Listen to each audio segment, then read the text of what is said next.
एक नाकाबिले यकीन कहानी एक नौजवान माँ की, जिसने अपने दो बच्चों को ऐसे तरीके से वापस पाया जिसका कोई तसव्वुर भी नहीं कर सकता था। हुक्काम ने जदा और मक्का की दो अलग अलग मसाजिद में दो नामालूम बच्चों को पाया।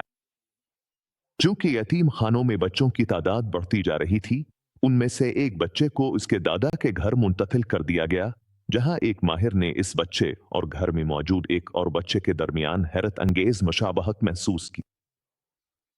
अस्पताल से तस्दीक करने पर मालूम हुआ कि वो दोनों जुड़वां भाई हैं और उनके वालिद ने खतना करवाने के बहाने उन्हें ले लिया था, फिर गायब हो गया, जिससे इनकी नौजवान माँ गमज़दा और बेबस रह गई।